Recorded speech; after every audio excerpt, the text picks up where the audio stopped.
जी जनाब, moving forward, अब हम जो चीज़ डिस्कस करने जा रहे हैं डेट इज़ माइक्रोसॉफ्ट वर्ड के अंदर जो इंसर्ट की टैब है जिसमें हम क्या क्या चीज़ें इंसर्ट कर सकते हैं। अभी तक हमने अपने डाटा के अंदर जो टेक्स्ट है वो इंसर्ट करना सीखा, उसकी डिफरेंट टाइप की फॉर्मेटिंग सीखी है। Now we are going to insert some items जिनको मैं प्यार से एलियन आइटम्स कहता हूँ। ये वो आइटम्स होती हैं जो माइक्रोसॉफ्ट वर्ड में हम बाहर से इंसर्ट करते हैं और इन एलियन आइटम्स के साथ कुछ स्पेसिफिक टाइप की फॉर्मेटिंग या स्पेसिफिक टाइप की एडजस्टमेंट्स वगैरह एसोसिएटेड होती हैं। तो वो सारी चीज़ें इंशाल्लाह एक एक करके हम यहाँ पर देखते हैं।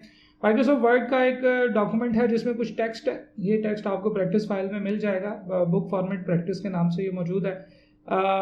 हम लोग आते हैं जी इंसर्ट की टैब के अंदर। इंसर्ट की टैब में आपको डिफरेंट टाइप के सब ग्रुप्स मिलेंगे जिनके नाम है pages, tables, illustrations, add in, media, link, comments, header and footer, text और सिंबल्स। तो ये काफ़ी बड़ा टैब है और हम इंशाल्लाह इसके साथ पूरी तसल्ली से इसके साथ डील करेंगे। इसको पूरा इसकी जो है ना वो इसके साथ हम लोग इंसाफ करेंगे। तो एक एक करके इन चीज़ों को देखते हैं, समझते हैं। सबसे पहली जो चीज़ है वो है पेजेस के अंदर। यहाँ पे कवर पेज है, ब्लैंक पेज है और पेज ब्रेक है। पेजेस के ग्रुप के अंदर से कवर पेज और ब्लैंक पेज अब हम पढ़ लेंगे। पेज ब्रेक जो है थोड़ा सा आगे जाके हम पढ़ेंगे जब हम लेआउट के अंदर से भी ब्रेक्स का जिक्र करेंगे। तो लेआउट्स के अंदर भी पेज ब्रेक्स होती हैं और इंसर्ट के अंदर भी पेज ब्रेक यहाँ पे आपको नजर आएगी। इन सब को जो है वो हम लोग उस वक्त इकट्ठा डिस्कस करेंगे। कवर पेज का जिक्र करते हैं। आपको पता है कि हर डॉक्यूमेंट का एक कवर पेज बनाया जा सकता है जो उसका पहला पेज होगा, जो पहले उसका टाइटल होगा। तो यहाँ पे हम कवर पेज के ऊपर क्लिक करते हैं तो आपको डिफरेंट टाइप के बिल्ट इन कवर पेजेस के डिज़ाइन जो हैं ये नज़र आएंगे। आप स्क्रॉल करेंगे तो आपको डिफरेंट टाइप के कवर पेजेस के डिज़ाइन नज़र आते हैं। मोर कवर पेजेस फ्रॉम ऑफिस के ऊपर कर्सर ले जाएं तो आपको कुछ और स्पेसिफिक कवर पेजेस नज़र आएंगे। जैसे फॉर एग्जांपल मुझे ये वाला कवर पेज पसंद आ गया, मैं जैसे इसके ऊपर क्लिक करूँगा तो मेरा जो पहला पेज है इस डॉक्यूमेंट का उसको उन्होंने एक कवर पेज के तौर पे कन्वर्ट कर लिया। अब इस कवर पेज के अंदर कुछ चीज़ें हैं जो कि अगर आप गौर से देखें तो यहाँ पे आ रहा है डॉक्यूमेंट का टाइटल। वो कह रहा है कि भाई डॉक्यूमेंट का टाइटल दे दो, लेकिन जब मैं इसके ऊपर क्लिक करता हूँ तो ये एक डिफरेंट फॉर्मेट में कन्वर्ट हो जाता है। This is what we call auto field या क्विक पार्ट्स। ठीक है, क्विक पार्ट्स का मतलब ये है कि माइक्रोसॉफ्ट वर्ड के अंदर डिफरेंट टाइप की फील्ड्स इंसर्ट होती हैं जिनको माइक्रोसॉफ्ट वर्ड सेंस करता है। अगर इस डॉक्यूमेंट में मैं सिंपल इसका नाम लिख दूंगा तो माइक्रोसॉफ्ट वर्ड को नहीं पता कि ये इस डॉक्यूमेंट का नाम है, लेकिन अगर मैं टाइटल की फील्ड इंसर्ट करके उसके अंदर टाइटल का नाम लिखूंगा तो माइक्रोसॉफ्ट वर्ड उसको एक टाइटल के नाम के तौर पे ट्रीट करना शुरू कर देगा कि इस डॉक्यूमेंट का ये टाइटल है। फॉर एग्जाम्पल इसका मैं नाम रखता हूँ जी practice of MSOHOC। Now this is the title of this document. ये इस टाइटल का नाम नहीं है। अगर आप इस डॉक्यूमेंट को सेव करेंगे तो वो बुक फॉर्मेट प्रैक्टिस के नाम से ही सेव होगा, उस नाम से जिसमें आपने उसको सेव किया हुआ। लेकिन इसका भाई एक टाइटल भी तो है, ये इसका टाइटल है और ये ऑटो फील्ड है। इसी तरीके से डॉक्यूमेंट का कोई सब टाइटल अगर है तो ठीक है, अदरवाइज आप इस सब टाइटल को सिलेक्ट करके डिलीट करते हैं तो सब टाइटल यहाँ से गायब हो जाएगा। तो माइक्रोसॉफ्ट वर्ड के अंदर डिफरेंट टाइप की ऑटो फील्ड्स होती हैं जो कि आपके डॉक्यूमेंट के अंदर से जो चीज़ें आपने डाली हैं वो उनको सेंस कर लेती है। जैसा कि हम लोगों ने स्टाइल्स के अंदर देखा था कि उसको नहीं पता था कि ये हमारी हेडिंग है, लेकिन जैसे ही हमने उसे हेडिंग का स्टाइल असाइन कर दिया वर्ड को पता चल गया कि ये हमारी हेडिंग है। सिमिलरली अगर आप इस फाइल के इस डॉक्यूमेंट के फाइल की टैब में जाएंगे तो डॉक्यूमेंट की इंफॉर्मेशन देखेंगे तो आपको यहाँ पे इस डॉक्यूमेंट के बारे में जो इन्फॉर्मेशन मिलेगी उसके अंदर इस डॉक्यूमेंट का टाइटल ये लिखा होगा। देखिए इस डॉक्यूमेंट का टाइटल क्या है, प्रैक्टिस ऑफ MSOHOC। सही है। अब अगर फर्ज करें कि मैं यहाँ से इसको चेंज करता हूँ MSO 2019 तो आपको बड़ी मजे की बात पता चलेगी कि जब हम यहाँ पे जाएंगे तो यहाँ पे भी प्रैक्टिस ऑफ MSO 2019 लिखा हुआ होगा। तो इस डॉक्यूमेंट का जो टाइटल है वो एक ऑटो फील्ड है। उस ऑटो फील्ड को ऑटोमेटिकली अपडेट किया जा सकता है और जहां पे भी मैंने इस डॉक्यूमेंट का टाइटल इंसर्ट करना होगा मैं सिंपल इसका जो है ना उसे मैं बता दूंगा कि यार इसका ये फील्ड इंसर्ट कर दो तो वो इंसर्ट कर दी जाएगी। जैसा कि इसकी एक एग्जांपल वैसे तो मैंने थोड़ा सा आगे चल के बताना था आपको। इंसर्ट की टैब के अंदर ही all the way to the text group आपको यहाँ पे क्विक पार्ट्स नजर आएंगे, ठीक है। फर्स्ट करेंगे, मैं यहाँ पे इस डॉक्यूमेंट का टाइटल इंसर्ट करना चाहता हूँ कि the title of this document is, और आगे मैं चाहता हूँ कि मैं इसकी ऑटो पार्ट्स इंसर्ट करूँगा। क्विक पार्ट्स पे क्लिक करूँगा, ऑटो टेक्स्ट पे क्लिक करूँगा, तो यहाँ डॉक्यूमेंट प्रॉपर्टीज, फील्ड्स पे यहाँ पे मैं सर्च करता हूँ जी टाइटल, टी में जाके आपको टाइटल मिलेगा, ये वाला टाइटल पे क्लिक किया। टाइटल मैं सारा अपर केस में लिखना चाहता हूँ, ओके करते हैं तो देखिए उसने डॉक्यूमेंट का टाइटल यहाँ पे डाल दिया है। अच्छा, डॉक्यूमेंट का टाइटल तो यहाँ पे डाल दिया है, लेकिन अगर मैं किसी भी एक जगह पे डॉक्यूमेंट का टाइटल अपडेट करूँगा, जैसा कि फॉर एग्जांपल यहाँ से मैं डॉक्यूमेंट का टाइटल चेंज करता हूँ, ठीक है जी, प्रैक्टिस ऑफ MS वर्ड इसको लिख देते हैं for the example MS word, enter करता हूँ मैं, तो आपको पता है कि जहाँ जहाँ पे इसका टाइटल लिखा होगा वो अपडेट हो जाएगा, ठीक है। लेकिन जो मैंने ऑटो फील्ड इंसर्ट की थी ना, वो अपडेट नहीं हुई होगी, देखिए नहीं हुई होगी, ऑटो फील्ड अपडेट नहीं हुई, लेकिन जैसे ही मैं इसको सिलेक्ट करके F9 प्रेस करूँगा ये ऑटो फील्ड अपडेट हो जाएगी। तो माइक्रोसॉफ्ट वर्ड के अंदर हमने टेबल ऑफ कंटेंट के अंदर भी बात करते हुए मैंने आपको ये बताया था कि ये चीज़ें ऑटोमेटिकली अपडेट नहीं होती हैं, बट अगर आप इसे कहेंगे, ट्रिगर करेंगे, तो ये फिर खुद ही अपडेट हो जाएंगी, ठीक है। इनको अपडेट करना नहीं पड़ेगा, लेकिन आप F9 प्रेस करेंगे तो इसका मतलब है कि आप वर्ड को एक कमांड दे रहे हैं कि यार अपनी सारी ऑटो फील्ड्स अपडेट कर दो, तो उनको अपडेट कर देगा। अच्छा, क्विक पार्ट से वापस आते हैं, हम कवर पेज के अंदर बात करें। ये कवर पेज में बहुत सारे ऑटो पार्ट्स होते हैं, क्विक पार्ट्स होते हैं जो हम इस डॉक्यूमेंट के अंदर इंसर्ट कर सकते हैं। तो this is what we call cover page. Cover के पेज के बाद जो दूसरी चीज़ है वो है जी ब्लैंक पेज। माइक्रोसॉफ्ट वर्ड के अंदर आप किसी भी जगह पे जहाँ पे आपका कर्सर है वहाँ पे आप एक ब्लैंक पेज इंसर्ट कर सकते हैं।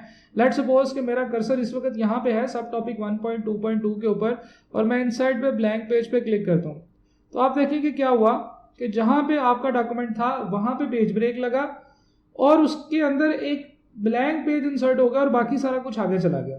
दोबारा दिखाता हूँ मैं आपको जूम आउट करके 3-4 पेजेस। लेट्स सपोज कि मेरा कर्सर जो है वो इस जगह पे है, यानी कि पेज नंबर 3 के सेंटर में, और मैं यहाँ से ब्लैंक पेज पे क्लिक करता हूँ, तो पेज नंबर 3 पे जो कुछ था वो वहाँ पे रह गया, उसके बाद एक ब्लैंक पेज इंसर्ट हुआ और बाकी सारा कुछ आगे चला गया। तो ये आपको ब्लैंक पेज जो है ये इंसर्ट करते वक्त आपको, अगर आप डाटा कहीं पे कुछ मजीद इंसर्ट करना चाहते हैं तो आप ब्लैंक पेज इंसर्ट करते हैं, वहाँ पे डाटा आ जाएगा। अब हम चलते हैं इलस्ट्रेशन के ग्रुप के अंदर। इलस्ट्रेशन के ग्रुप में आप क्या क्या चीज़ें ऐड कर सकते हैं डॉक्यूमेंट के अंदर। आप किसी भी जगह पे, जैसे फॉर एग्जांपल मेरा कर्सर है यहाँ पे टॉपिक 5.2 के ऊपर, और मैं यहाँ पे एक पिक्चर इंसर्ट करना चाहता हूँ, तो पिक्चर के ऊपर क्लिक करूँगा। माइक्रोसॉफ्ट वर्ड मुझसे पूछेगा बताओ कौन सी पिक्चर, आप अपने कंप्यूटर में से कोई भी पिक्चर जो है वो इंसर्ट कर सकते हैं। लेट्स सपोज कि मेरे पास डेस्कटॉप के ऊपर एक पिक्चर मौजूद है, मैं ये पिक्चर पे डबल क्लिक करता हूँ तो ये पिक्चर इंसर्ट हो जाएगी। अच्छा, दूसरी पिक्चर भी इंसर्ट की जा सकती है। मैं एक और पिक्चर इंसर्ट करता हूँ किसी और जगह पे, यहाँ पे कर लेते हैं, इंसर्ट पे गए, पिक्चर पे क्लिक किया, वो पिक्चर ढूंढी, उसके ऊपर पिक्चर के ऊपर डबल क्लिक किया तो वो पिक्चर आपकी इंसर्ट हो जाएगी। सिमिलरली आप इंटरनेट से भी पिक्चर इंसर्ट कर सकते हैं, तो ऑनलाइन पिक्चर्स पे क्लिक करें, तो माइक्रोसॉफ्ट वर्ड का एक ऑनलाइन पिक्चर्स का स्टॉक फोटोज ओपन हो जाएंगी, और यहाँ से आप जो जिस भी चीज़ की पिक्चर डाउनलोड करना चाहते हैं, फॉर एग्जांपल मैं चाहता हूँ कि पिक्चर डाउनलोड हो जी वेजिटेबल्स की, तो वेजिटेबल्स के मैंने कैटेगरी पे क्लिक किया, डिफरेंट टाइप की वेजिटेबल की पिक्चर्स आ गई। आपका नेट कनेक्ट होना चाहिए इस ऑप्शन के लिए, इस फंक्शनैलिटी के लिए। और लेट्स सपोज कि मैं कहता हूँ जी कि मैंने ये एक बिल्कुल एग्जैक्ट खूबसूरत सी गोल प्लेट जो है ये सिलेक्ट की है, इसको मैं डबल क्लिक करता हूँ तो वो मेरी पास डाउनलोड होगी नेट से, और फिर डाउनलोड होने के बाद यहाँ पे इंसर्ट हो जाएगी। ये ले जी, ये गोल प्लेट है, ओए होए, इसके ऊपर तो खैर अमरूद और जो भिंडियाँ पड़ी हैं वो काफ़ी जली जली सी हैं, लेकिन चले कोई बात नहीं। तो ये जनाब कुछ पिक्चर्स हैं जो मैंने अपने डॉक्यूमेंट में इंसर्ट की हैं। इंसर्ट के अंदर पिक्चर्स इंसर्ट कर सकते हैं और ऑनलाइन पिक्चर्स इंसर्ट कर सकते हैं। आप ज़रा गौर से देखेंगे पिक्चर इंसर्ट करने के बाद क्या हुआ। ये पिक्चर जो है जब आपने इंसर्ट की तो टॉपिक 5.2 यहाँ पे ऊपर कहीं लिखा हुआ था इस जगह पे, ठीक है, और जैसे ही आपने पिक्चर इंसर्ट की, ठीक है, तो जस्ट लाइक एक टेक्स्ट पहले यहाँ पे था ना 5.2 यहाँ पे लिखा हुआ था, दोबारा मैं आपको करके बता देता हूँ। लेट सपोज मैं इस पिक्चर को डिलीट करता हूँ, तो टॉपिक 5.2 यहाँ पे लिखा हुआ है, और जैसे ही मैं यहाँ पे ये पिक्चर को इंसर्ट करूँगा तो वो जो टेक्स्ट आपने जो पिक्चर जो इंसर्ट की है that will be considered just like a word, और वो इस लाइन में टॉपिक 5.2 के बाद आगे आ गया। अब ये लाइन उतनी बड़ी हो गई है, जो टॉपिक 5.2 था वो छोटा सा रह गया, और उसके साथ आगे जो है ना वो पिक्चर इंसर्ट हो गई है। पिक्चर जब आप इंसर्ट करते हैं ना, तो उस पिक्चर का उस जगह पे मौजूद टेक्स्ट के साथ क्या बिहेवियर होगा, उसे हम टेक्स्ट रैपिंग कहते हैं। टेक्स्ट रैपिंग एक फंक्शनैलिटी होती है कि जब आप एक पिक्चर इंसर्ट करते हैं तो वो जिस जगह पे इंसर्ट किया उस जगह पे पहले से क्या मौजूद है और उसका आपस में बिहेवियर क्या होगा। तो इस वक्त जब हमने ये पिक्चर इंसर्ट किया तो this picture is inserted in line with text. तो ये जो फॉर्मेटिंग होती है ना, जिसमें picture is just like an alphabet और लाइन में उसके आगे इंसर्ट हुई है, जैसे फॉर एग्जांपल 5.2 के बाद मैं एक स्पेस देता हूँ तो वो जैसे अगर कोई वर्ड लिखा होता है और वो आगे जा रहा होता है, उसी तरह से ये पिक्चर भी आगे जा रही है। This formatting is called in line with text, यानी कि पिक्चर इंसर्ट की गई है टेक्स्ट के साथ लाइन के तौर पे। ठीक है, जैसे आप पिक्चर के ऊपर क्लिक करते हैं तो पिक्चर के ऊपर कुछ एडिटिंग फॉर्मेट्स जो हैं वो शो होते हैं, कुछ चीज़ें शो होती हैं जब आप पिक्चर के ऊपर क्लिक करते हैं। गौर से देखिएगा, मैं आपको ये दिखाना चाहता हूँ, पिक्चर को थोड़ा सा जूम करते हैं। जैसे मैंने पिक्चर के ऊपर क्लिक किया तो आपको 4 कॉर्नर्स पे गोल वाइट सर्कल्स नजर आना शुरू हो गए, और चारों साइड्स पे भी वो सर्कल नजर आ रहे हैं, और ऊपर वाले सेंटर सर्कल के ऊपर एक गोल ऐसे वॉशिंग मशीन की तरह का एक चक्कर बना हुआ। और अगर आप इस कॉर्नर के साथ देखें तो ये लेआउट ऑप्शंस के नाम से एक छोटा सा बटन नजर आ रहा है, और आपका जो ये टैब है, इस टैब के ऊपर एक नया टैब नमूदार हुआ है जिसे पिक्चर टूल कहते हैं, और उसके अंदर फॉर्मेट की टैब है।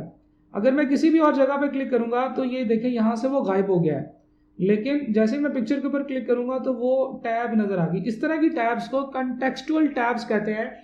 ये तब शो होती हैं जब इससे रिलेटेड जो चीज़ है वो आपने नीचे सेलेक्ट की होती है। तो जब आप पिक्चर सेलेक्ट करेंगे तो पिक्चर से रिलेटेड टैब्स जो हैं ये आपको ऊपर नजर आएंगे। अच्छा, किसी भी पिक्चर का behaviour with respect to text जो होता है वो लेआउट ऑप्शंस में होता है। लेआउट ऑप्शंस की 2 मेन कैटेगरीज है। Number 1 in line with text, ये वो वर्ड है जो मैं पहले भी बोल रहा था, इन लाइन विद टेक्स्ट। तो ये टेक्स्ट में एक लाइन के तौर पे, लाइन के अंदर एक अल्फाबेट के तौर पे नजर आएगा। हाँ, ये अल्फाबेट बहुत बड़ा होगा, अगर आप इसे छोटा करना चाहें तो it will be just like कि ये एक छोटा सा वर्ड है जो कि टेक्स्ट में आ रहा है। ठीक हो गया जी। तो इन लाइन विद टेक्स्ट। तो अब आप देखें कि ये जो 4 कॉर्नर्स हैं, आप किसी भी एक कॉर्नर से पकड़ के इसे रीसाइज कर सकते हैं, और जिस कॉर्नर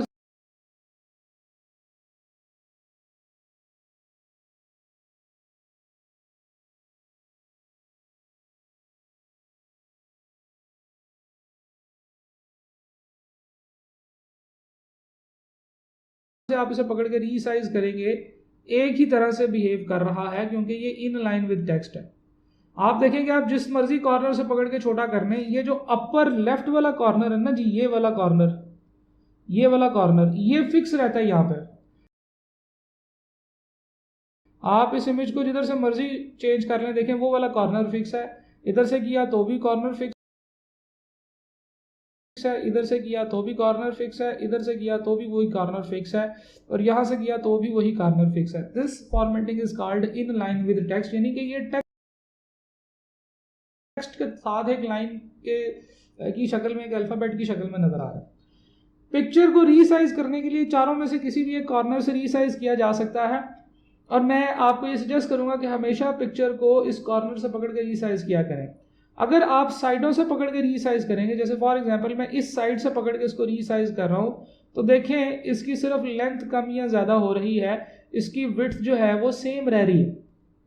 ठीक है, तो आपने ये चीज़ को गौर से देख लेना है कि जब आप कॉर्नर से पकड़ के रीसाइज करते हैं तो पिक्चर की लेंथ और विड्थ की जो रेशो होती है वो सेम रहती है, लेकिन अगर आप साइडों से पकड़ के इसे करेंगे तो पिक्चर की लेंथ और विड्थ की रेशो ख़राब हो जाएगी।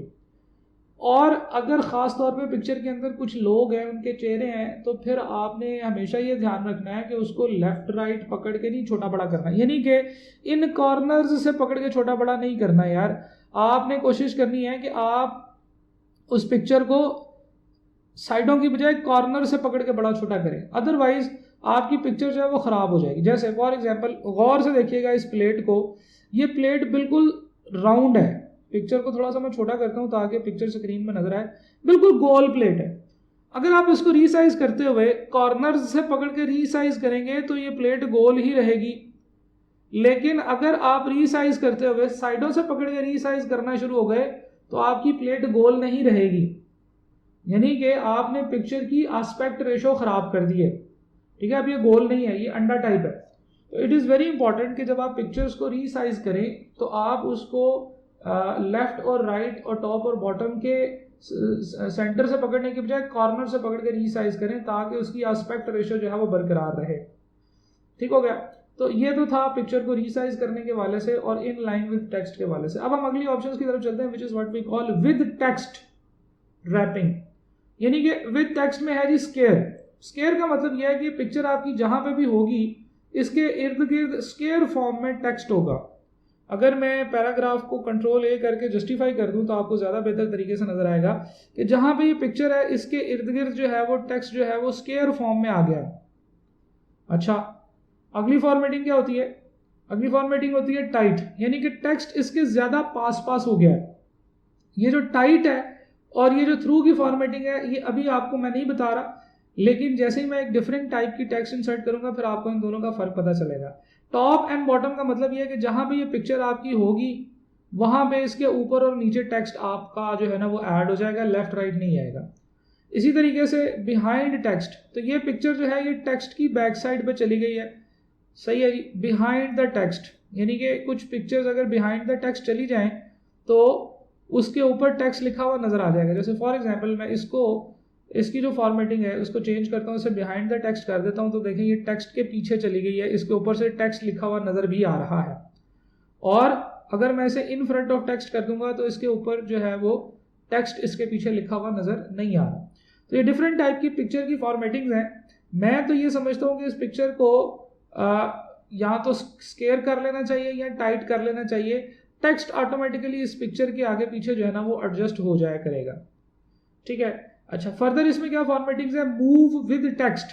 मूव विद टेक्स्ट का ये मतलब है कि जैसे ही पीछे कोई टेक्स्ट इंसर्ट किया जाएगा ये पिक्चर और इसके इर्द गिर्द का जो टेक्स्ट है वो ऑटोमेटिकली आगे मूव होता जाएगा। ठीक है, मूव विद टेक्स्ट की ऑप्शन सेलेक्ट हुई है। लेट सपोज मैं कहता हूं कि ये देखें ना, ये जो पिक्चर है ये इस पैराग्राफ के साथ है ना, इस वाले पैराग्राफ के साथ है। इस पैराग्राफ को मैं रेड कर देता हूँ। जब मैं इस पैराग्राफ को रेड करूंगा तो ये इस पैराग्राफ के साथ है पिक्चर। लेट सपोज के पीछे कुछ डाटा मजीद मैं कॉपी पेस्ट करता हूँ, डालता जाता हूँ, तो देखिए रेड पैराग्राफ भी आगे जाता जा रहा है और पिक्चर भी उसके साथ आगे जाती जा रही है। बट इफ आई वांट कि नहीं यार ये पिक्चर इस पेज के ऊपर फिक्स रहे और अगर कुछ पीछे टेक्स्ट एंटर होता है तो ये रेड पैराग्राफ सिर्फ आगे जाए, ये पिक्चर यहीं पे इस पेज पे नजर आनी चाहिए, तो फिर मैंने वो वाली सेटिंग सेलेक्ट कर ली है which is what we call fix position on page.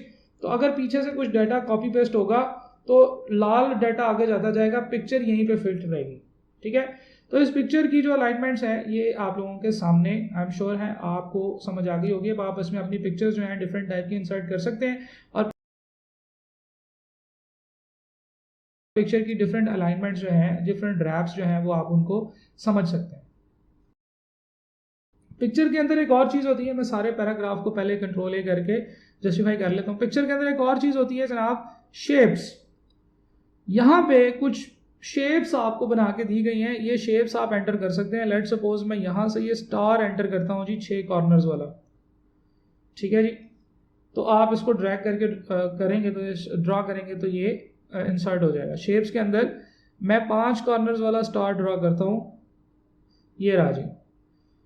अब आपने एक डिफरेंस नोट करना है, जब आप पिक्चर्स इंसर्ट करते हैं तो पिक्चर्स जो है वो by default in line with text insert होती हैं। जो आप पिक्चर इंसर्ट करेंगे, लेट सपोज मैंने जैसे ये वाला इंसर्ट किया है तो ये क्या है, ये in front of text insert हुआ है। तो जब आप इंसर्ट की टैब में जाके शेप्स इंसर्ट करते हैं तो ये in front of text insert होती है। अच्छा चलें कोई बात नहीं, इसके साथ मैं डिफरेंट टाइप की जो है ना वो टेक्स्ट रैपिंग देख लेता हूँ। ये सेम वही सारी ऑप्शंस हैं, लेकिन मैं आपको ये दोबारा बताने इसलिए लेकर आया हूँ कि हमारे पास एक ऑप्शन है टाइट की। अब जरा गौर से देखिएगा, पहले मैं स्केयर दिखाता हूँ आपको। स्केयर की ऑप्शन ये है कि ये शेप जहाँ पे होगी इसके इर्द गिर्द ऊपर लेफ्ट और राइट, ऊपर और नीचे जो है ना वो टेक्स्ट आएगा, इसे हम स्केयर कहते हैं। लेकिन अब जरा देखिएगा टाइट, तो ये जनाब आपका टाइट है। तो स्केयर में और टाइट में फर्क ये है कि जहां पे शेप के अंदर थोड़ी सी जगह मिली है ना, टेक्स्ट उधर घुस गया है, ठीक है। जहां पे शेप में आपको थोड़ी सी जगह मिली है उसके अंदर टेक्स्ट और घुस गया है। तो स्केयर में क्या था कि इसके इर्द गिर्द है बस, लेकिन टाइट में क्या है, जहां जहां पे जगह मिली टेक्स्ट घुस गया। तो ये आपकी जो है वो टाइट की वर्ड रैपिंग है। अच्छा, जब आप इसको सेलेक्ट करेंगे, ड्राइंग टूल्स में आप जाएंगे तो आपको डिफरेंट टाइप की यहाँ पे ऑप्शंस नजर आएंगी। डिफरेंट टाइप के कलर मोड्स हैं, जैसे फॉर एग्जांपल आपको लाइव प्रीव्यू में डिफरेंट टाइप की चीज़ें नजर आएंगी। ये रहा जी, मैं कहता हूँ जी ये है मेरा ऐसे ट्रांसपेरेंट। ट्रांसपेरेंट के अंदर टाइट फॉर्मेटिंग है, इसको थोड़ा सा बड़ा कर लेते हैं, टाइट फॉर्मेटिंग।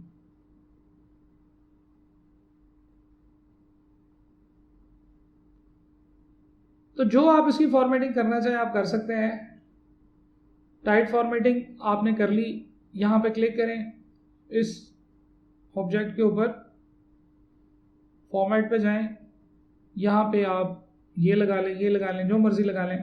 फिर इसकी शेप का फिल कलर है कि आप इसका फिल कलर क्या चेंज करना चाहते हैं। फिर शेप आउटलाइन है, इसकी आउटलाइन का क्या कलर करना चाहते हैं। शेप के इफेक्ट्स है, shadow, reflection, glow, soft edges, bevel और 3D रोटेशन। ये वही तमाम चीज़ें हैं जो आपको याद होगा हम लोगों ने होम की टैब के अंदर टेक्स्ट के अंदर ये टेक्स्ट की फॉर्मेटिंग में टेक्स्ट इफेक्ट्स में देखी थी। तो वही इमेज के साथ रिलेटेड है।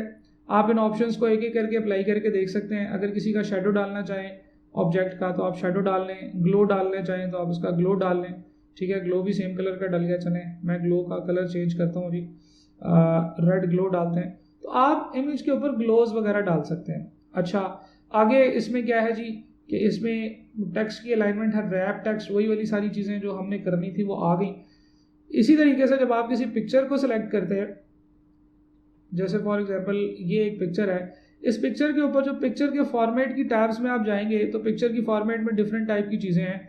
पिक्चर करेक्शन है, डिज़ाइन या कलर करेक्शन आपके जो है वो आ जाएगी। कलर्स वगैरह अगर आप इसमें डिफरेंट देना चाहें, ये वाला कलर लगाना चाहें आप, ये वाला कलर, इस तरह से कुछ आर्टिस्टिक इफेक्ट्स लगा सकते हैं आप। आर्टिस्टिक इफेक्ट्स लगा दिए। लेकिन अगर आप पिक्चर को रीसेट करना चाहते हैं तो आप रीसेट पिक्चर पे क्लिक करें तो पिक्चर रीसेट हो जाएगी। यानी कि ये डिफरेंट टाइप की ऑप्शंस हैं जो कि आपको यहाँ पे अप्लाई करके दे रहा है। ये कुछ पिक्चर के बॉर्डर के स्टाइल्स हैं, जैसे फॉर एग्जांपल ये एक बॉर्डर स्टाइल है, ठीक है, ये एक बॉर्डर स्टाइल है। तो पिक्चर के कॉर्नर्स को उस हिसाब से एडजस्ट करके डिफरेंट टाइप के इसके ऊपर बॉर्डर शॉर्डर लगाए जा सकते हैं। पिक्चर बॉर्डर का कलर एडजस्ट कर सकते हैं, आप कहते हैं जी रेड कलर का बॉर्डर होना चाहिए। पिक्चर बॉर्डर के वेट जो है वो चेंज किया जा सकता है। अगर आपको लगता है कि यार बहुत मोटा बॉर्डर हो गया तो इसको हम उसकी मोटाई कम कर देते हैं, ठीक है। डिफरेंट टाइप की जो आइटम्स हैं वो आपको यहाँ पे पिक्चर के अंदर भी नजर आएंगी। तो ये कुछ एलियन आइटम्स हैं जो आप माइक्रोसॉफ्ट वर्ड में इंसर्ट कर सकते हैं। हमने पिक्चर देख ली, हमने जो है वो ड्रॉ देख इंसर्ट के अंदर शेप्स देख ली। अच्छा, शेप्स के अंदर जब आप इंसर्ट करते हैं ना तो एक बड़ी मजे की एडिशनल चीज होती है which is what we call edit points of the shape. किधर गई हमारी शेप, ये रही।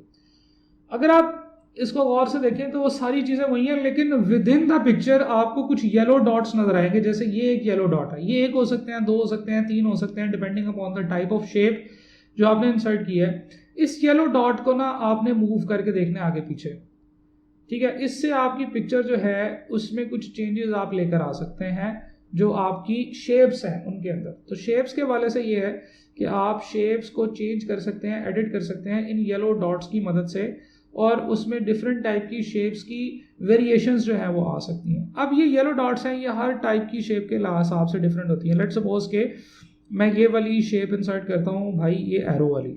तो अगर मैं ये एरो वाली शेप इंसर्ट करता हूँ तो यहाँ पे आपको दो डॉट्स नजर आएंगे। एक ये डॉट है, ये एरो को छोटा बड़ा करने के लिए इस्तेमाल हो सकता है, और ये शायद एरो का जो ये पीछे वाला हिस्सा है इसको थोड़ा सा बड़ा या छोटा करने के लिए इस्तेमाल हो सकता है। तो ये डिफरेंट टाइप की हर शेप्स में आपको डिफरेंट टाइप की एडिटिंग ऑप्शंस नज़र आएंगी। जैसे अगर फर्ज करें कि मैं ये वाली शेप इंसर्ट करता हूँ तो यहाँ पे आपको 3 डॉट्स नज़र आ रहे हैं। एक डॉट ये है, ठीक है, मैं ज़रा थोड़ा पीछे से खाली करता हूँ जगह ताकि आपको तीनों डॉट्स नज़र आए, टेक्स्ट के ऊपर शायद नज़र ना आ रहे हों।